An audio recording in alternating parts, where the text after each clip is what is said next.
Bonjour tout le monde, j'espère que vous allez bien. Aujourd'hui, nouvelle vidéo dans un cadre plutôt sympathique. En plus, le soleil est présent. Il y a un tout petit peu de vent et il fait un peu froid, mais on va faire avec. Aujourd'hui, nouvelle vidéo avec la Flex One, le 5 pouces et un petit objet sympathique où je vais placer mon iPhone 12 Pro dessus. L'année dernière, j'ai pu voir à la keynote d'Apple que Johnny FPV avait fait des plans pour Apple avec un iPhone 12 Pro, donc je me suis dit pourquoi pas essayer aussi, mais ça va pas être du tout dans le même contexte. Comme lui il avait un budget un tout petit peu plus élevé, donc pour notre part ça va être un petit vol assez smooth au-dessus de l'eau avec les bateaux, donc ça peut être assez sympa. C'est une vidéo que j'appréhendais un peu mais que j'avais hâte de faire. Je pense que l'iPhone ne risque rien, comme le support accroche bien, mais en plus du support je vais mettre de l'adhésif pour être sûr que le drone ne tombe pas à l'eau. Comme je pourrais pas le voir, j'aurai que le retour de la caméra. Donc dans un premier temps, on va faire un vol assez smooth avec la GoPro 9 pour voir les lignes que je peux faire ensuite avec l'iPhone. Donc on va filmer tout de suite avec la GoPro et on va voir ce que ça donne. Donc on va mettre le filtre ND sur la GoPro qui est obligatoire avec le soleil qu'on a aujourd'hui. Ça va permettre d'atténuer la lumière qui arrive dans le capteur. On va partir sur 1/100 et on va mettre des ISO fixes. On va mettre ISO 200-200. Et en filtre ND, je suis parti sur un ND16. Avant de partir, on n'oublie pas d'accrocher la petite bouteille d'eau. Beaucoup de personnes m'ont demandé à quoi ça servait dans mes stories Instagram. La bouteille d'eau sur le drone, ça sert tout simplement à, si il coule, à ce qu'il flotte et qu'il ne s'écrase pas au fond de la mer. Une fois que la bouteille d'eau est mise, on va pouvoir y aller. C'est pas esthétique, c'est même moche d'avoir la bouteille d'eau dessus, mais on s'en fiche tant que le drone reste intact si jamais il crache dans l'eau.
Bon, on a terminé la petite ligne avec la GoPro 9, donc j'espère que les images vous auront plu.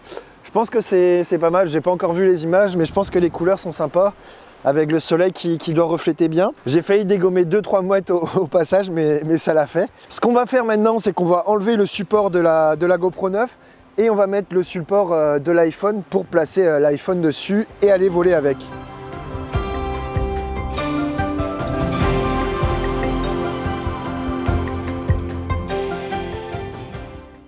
Ça y est, le support TPU est bien en place.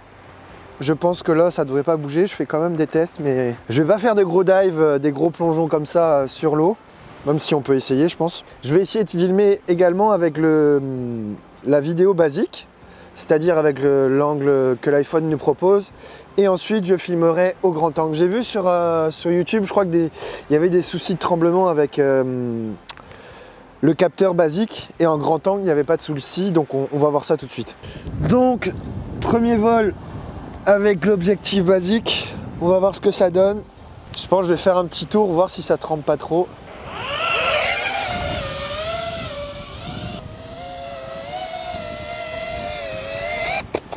Oh, Alors je viens de regarder le premier rush et l'angle est désastreux. Il y a beaucoup de jello sur le rush et l'angle de la caméra, je sais pas pourquoi, mais je vais peut-être le mettre un peu plus en arrière.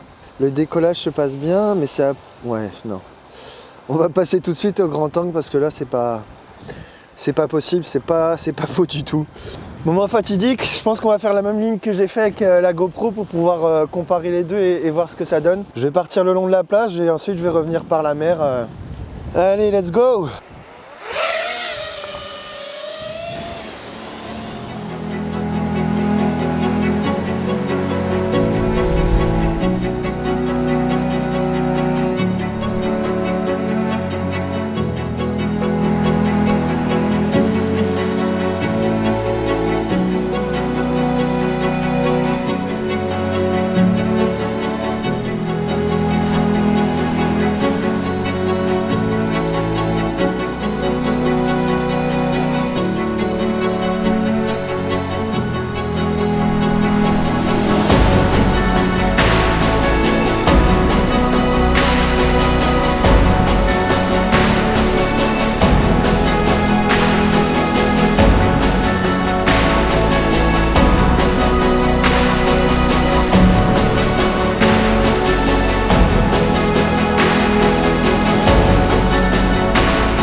Allez, encore une fois, la caméra a explosé, 3,34 le vol.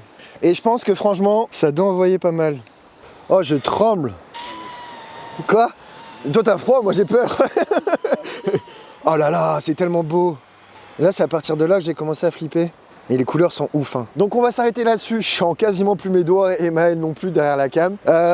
Conclusion de la vidéo, c'est très impressionnant de voler avec l'iPhone, comme la pression est multipliée par 4 ou 5 comparé avec une GoPro basique. Il y a une grosse prise de vent du fait qu'il y a l'iPhone qui est épais, la bouteille, donc ça joue vachement et le drone bouge par moment, donc pas facile de voler avec. Mais sinon, comme vous avez pu le voir, les images, elles sont folles. Franchement, moi je suis fan de ce que j'ai pu voir sur l'iPhone. Le rendu est top. J'espère que sur vos écrans, le rendu sera beau aussi. Donc voilà, la vidéo touche à sa fin. C'était une petite vidéo que je voulais faire depuis un moment et qui me tenait à cœur. Donc j'espère que ça vous aura plu. On se donne rendez-vous la semaine prochaine pour une nouvelle vidéo. Cette fois-ci, je pense qu'on prendra moins de risques la semaine prochaine. Je vous donne rendez-vous donc à 18 h mardi prochain. Bonne soirée, ciao!